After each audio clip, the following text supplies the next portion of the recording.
You're listening to In My Humble Opinion with Charles Lewis and Maxilia Robinson. Only on 101 Jams. This is In My Humble Opinion. As always, you're listening to Charles Lewis and Maxilia Robinson on 101 Jams, your home for hip-hop and R&B. And so right now, we have a gentleman with us, Mr. Khalil Hassan. How are you today, sir?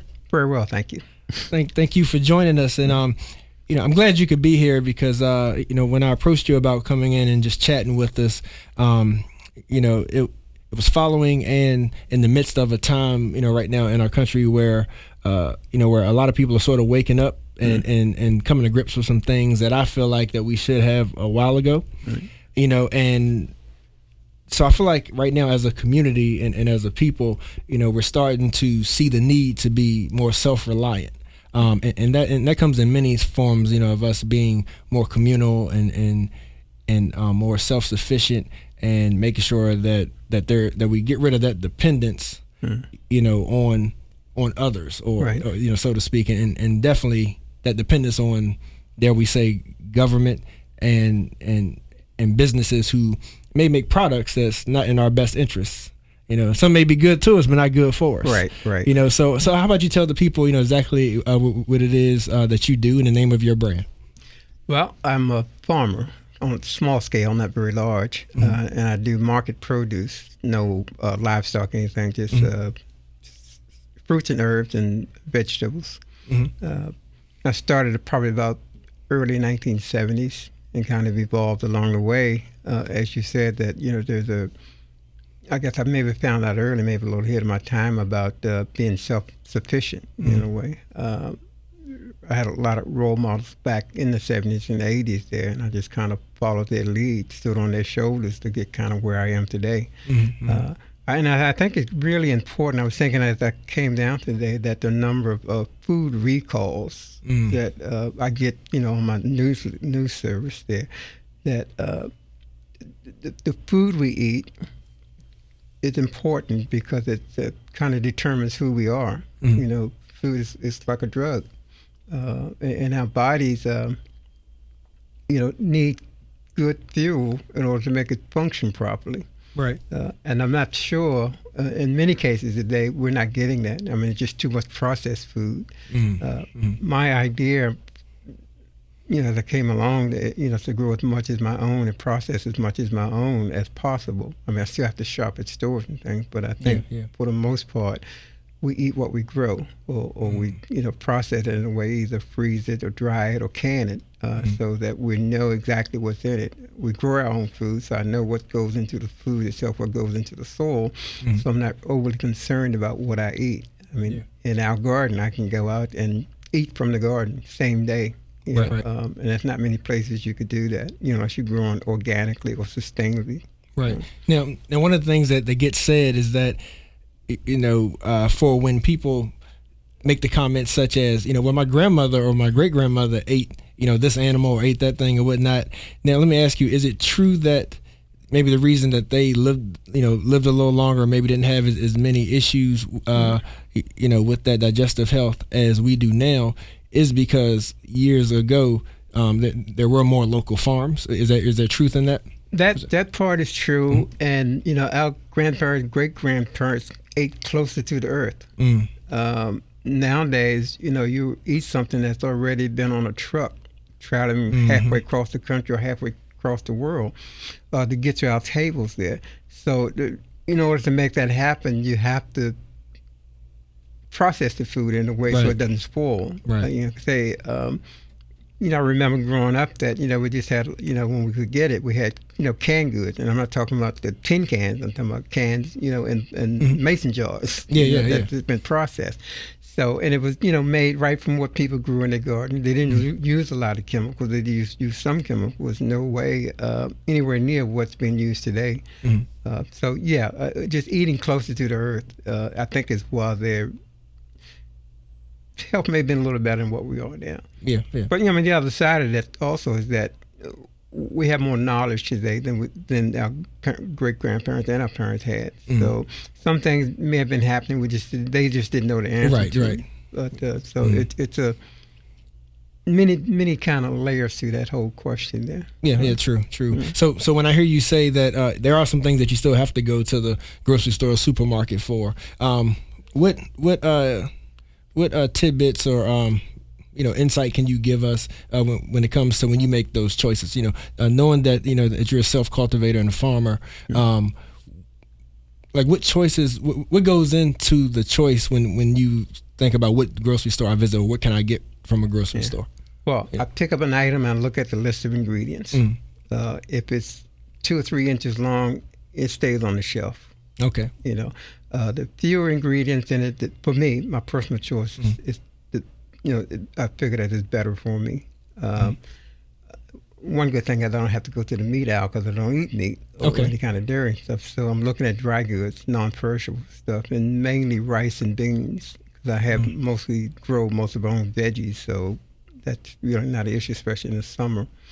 But reading the ingredients there, there's things on, words on there, if you can't pronounce them or don't know what they are, and not many people are going to take time to, come in the store with a dictionary or with their, phone and kind of look, have a dictionary and try to figure out what it is they eat. And they just take it and go. Right. And some of those things are just not good for the body there. So for me, whatever it's the ingredients there. The fewer the ingredients, the better off for me. Easier choice for me to make. Okay. Now on the health and the business front, though, when you compare supermarkets to say farmers market, is there? And I know there may be some things that you can't get at a farmers market you can get at a supermarket, but that's always something I hear debated. But do you see that as a big as having a big impact, on our health as well as our local economy to support more farmers markets versus the supermarkets? Of course. I'm trying to think that, I don't know this for sure, and I don't know what the science is behind it, but I know if you shop at a farmer's market, the dollars that you spend there, a customer spends there, it circulates in the community a lot longer than if you're saying going through one of the big box grocery stores there. That money may go around once or twice versus maybe 5 or 6 times in the community there.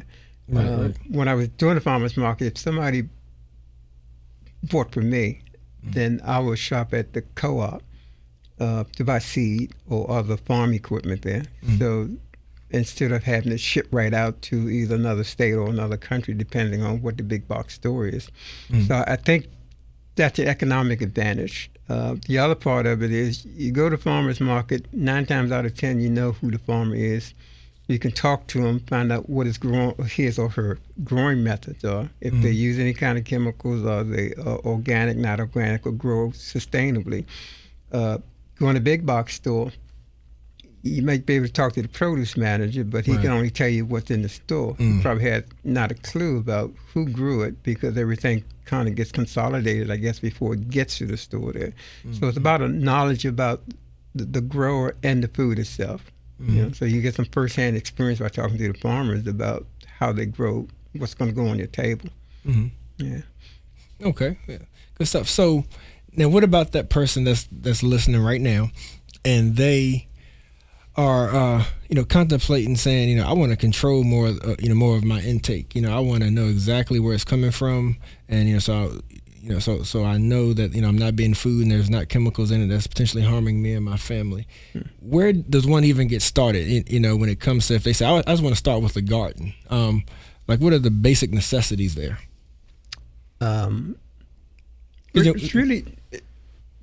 It's not rocket science. It really isn't. I talk to people that say, I can't grow a garden, or I don't have any room to grow a garden.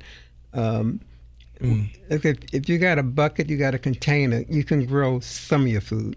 I mean, it's not like you're going to grow everything that you need, but, the space is not really an issue there. I mean, you could see now with the urban gardens, people growing on rooftops. If you got a place to get a couple hours of sun every day, you can grow something. You could start right there. One of the funny things is that sometimes when I'm planting, I'll accidentally drop seed. And stuff will grow. Sometimes it grow better than when I plan in places there. So it's not like you have to have a real method. If you got a handful of seed, you got some soil, you got water, then you can grow. I mean, I think it's really that simple there. I think part of the mental block is that, people think that I can't do this because maybe the perspective they get from the media or something that, farms or places where people grow food is really neatly lined, row after row after row and stuff. But you have to have a lot of property. Yeah, you don't. I mean, you can, it's, a lot of things called square foot gardening, cube foot gardening. You could take a room half this size and probably grow enough for a family of 3. Yeah. I know people can't see what size this room is. Oh, no. But, they got an idea. But it doesn't take a lot of space. It takes a little time, a little energy, and a little patience, but it can be done. And, I would suggest to people to just start out small. Because if you start out too low, too big, you're going to get discouraged because it's not easy. I mean, it looks easy, but it's really not, because you start planting in May. Come June and July, when the weeds start coming up and you get, it's too hot for you, you think it's too hot to go out and weed, then you're going to lose probably the quality of the crop. You may not lose it all, but you have to factor that in, that it's going to take some work to, to go from the seed to your table. So if you can understand that your missus also has some maybe some services that she offers when it comes to our health. Is there any insights you can give us on that? What it is she offers?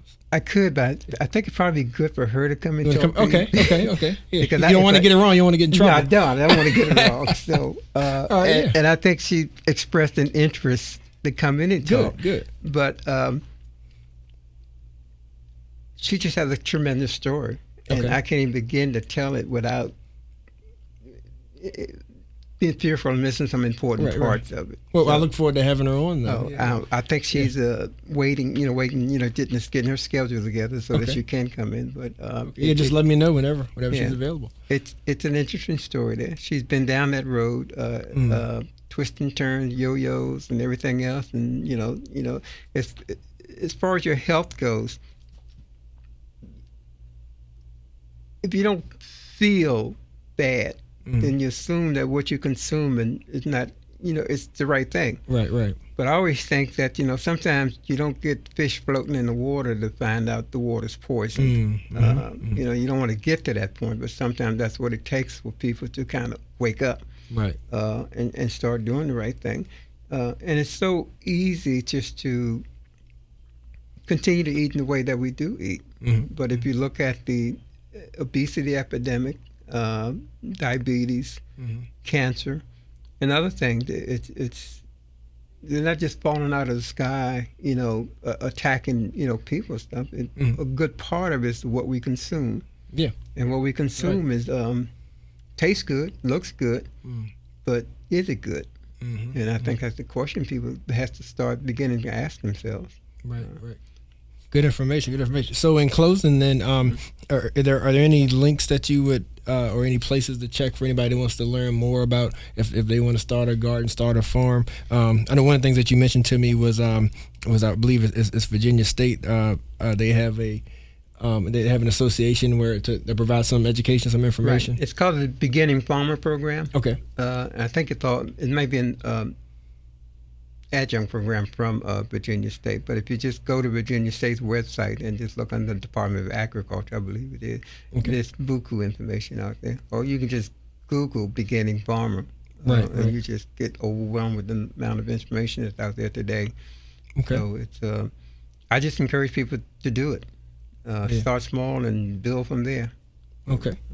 There you go. There you go. All right, that's right. Yeah, that's definitely why I reached out to you. Yeah. So, I think as a community we have to look out for each other and start being more proactive when it comes to our health instead of retroactive. Yeah. Because when you talked about what we put in our bodies, sometimes we try to fix it with medicine, and then the medicine is a foreign chemical as well. Right. And it, sometimes doing more harm than good. Yeah. So, I mean, it's almost, if you have an expensive race car, those guys don't put cheap gas in there. Right. And this body, as my wife said, the temple, deserves the best. And so I think part of that, is part of the well-being and just feeling good. You have to fuel your body with the best that you can get. That's right. It's not, it's really not that hard. It's just a conscious thinking about what you're doing there. Yeah. There you go. There you go. Well, Mr. Khalil Hassan, thank you. Thank you for stopping by, in my humble opinion. Oh, it's been a pleasure.